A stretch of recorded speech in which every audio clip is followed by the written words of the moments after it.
I was very lucky to have an amazing English teacher who took me under his wing at a time when I was feeling very raw and emotional. I had a turbulent kind of adolescence. His name was Mr. Roseblade. Shout out Mr. Roseblade if you're watching right now. And the reasons that I connected to the play, I think, are the same reasons that it is such a relevant and resonant story today. And there were two things that really jumped out at me about this story. One is that it's about grief. It's about grieving the way you thought the world worked. It's about grieving an illusion that the world was a fair place, and actually waking up and realizing it's so unfair, it's so unjust. And that's how I felt then. I think that's how a lot of people are feeling now. And the second thing that really jumped out at me, to be honest, was I was lost as a young man. I didn't really know what version of a man are you supposed to be? Are you supposed to turn the other cheek? Are you supposed to fight back? That's what to be or not to be is all about. Should you just suffer in silence, or do you fight back and burn it all down?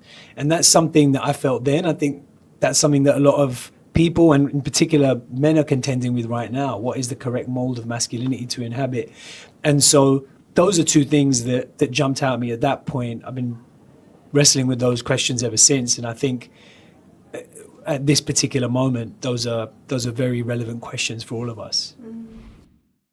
Let's talk about how you and Riz connected. On this project, you obviously knew each other before, had worked together before.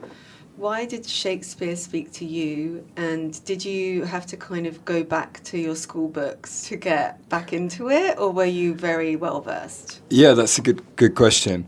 I think if I'd have gone back to my school books, that would have been zero help, because I was so academically challenged when it came to Shakespeare. In fact, when Riz sent it to me, my kind of gut instinct was, okay, I'm not the person for this, because I was one of many adolescents, who kind of concluded, okay, I guess Shakespeare's not for me, I'm not quite intellectual enough, or this or that. When I started reading it, the adaptation that Riz and Mike had been working on, I was surprised at how personal and relevant and kind of actually understandable it was with that distance. I began to see a way into it, because I think when you strip this story back, to its core, it is this kind of singular psychological thriller, about a man kind of unraveling. It's like, as Riz touched on, this kind of sense that the world is broadly a fair and just place, and that everyone is striving for a just world,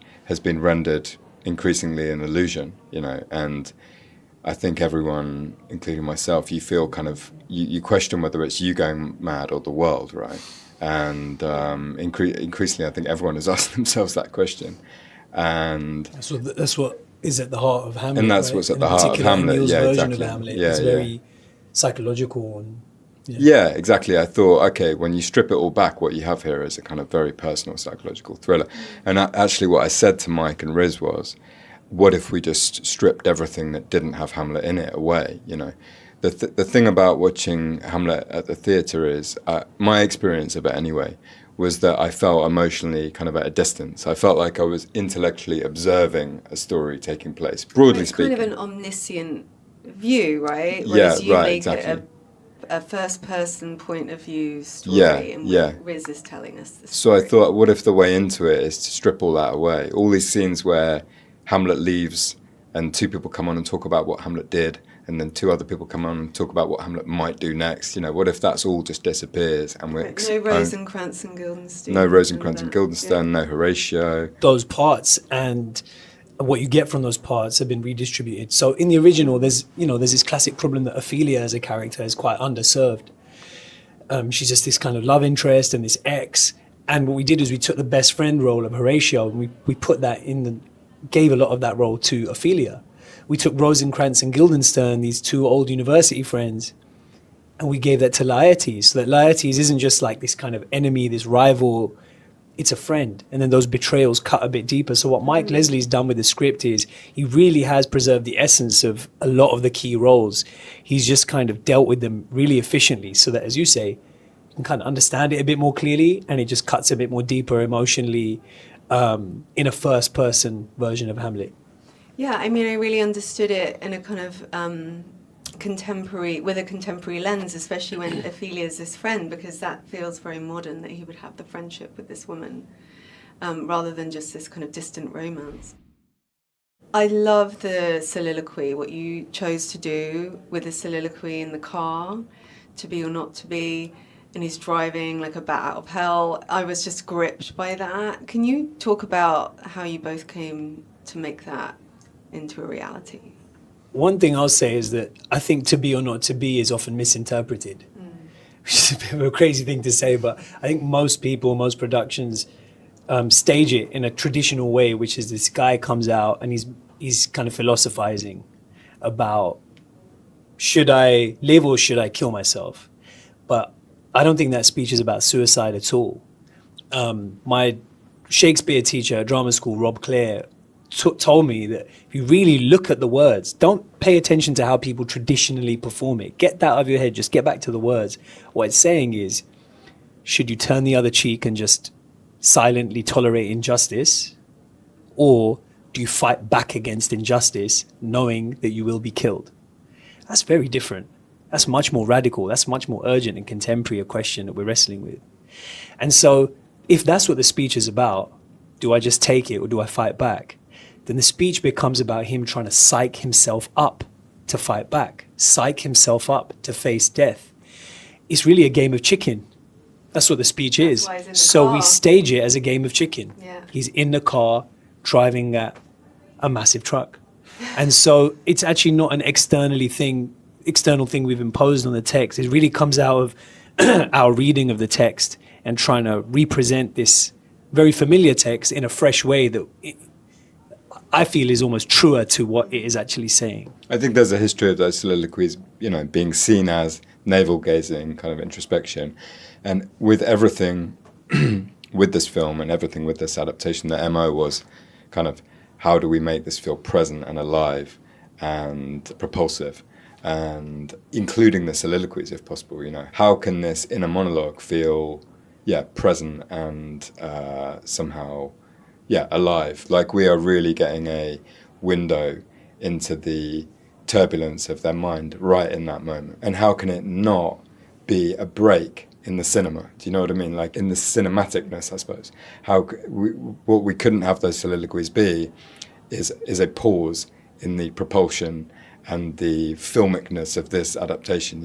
It had to be a part of that, even though it is one person in a room or in a car in this case, thinking aloud essentially. How can that continue to be cinematic without it being a kind of pitfall in our kind of flow? It definitely drove the story forward. In other productions, you see it as a kind of pause, but it was kind of this kinetic forward motion thing, literally. Yes, yeah. Before I let you go, I definitely want to talk about the representation of South Asian culture in the story. I loved the dance with the red painted hands, the play within the wedding.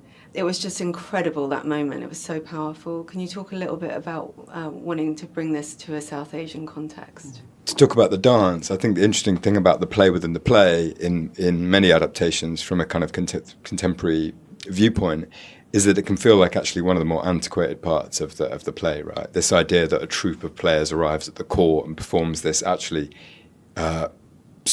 performs this play based on an even older myth than Hamlet itself. To try and frame that within our lens of contemporary kind of London, South Asian life was a challenge, but actually what was presented to us was the fact that in South Asian Indian weddings, many different kinds of South Asian weddings, a performance of choreography is often a big part of the kind of the ceremony.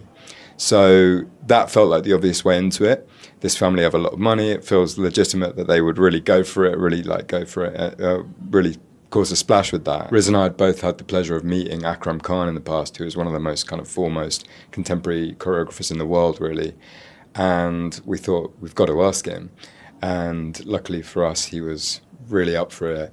And the brief really to Akram was, can you turn the dream wedding into a nightmare? and he ran with that in a spectacular way. We kind of kept on talking back and forth on kind of the nuance of it.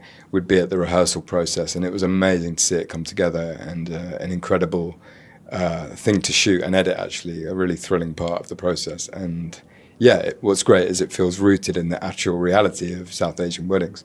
But yeah, that cultural specificity was a huge part of this adaptation.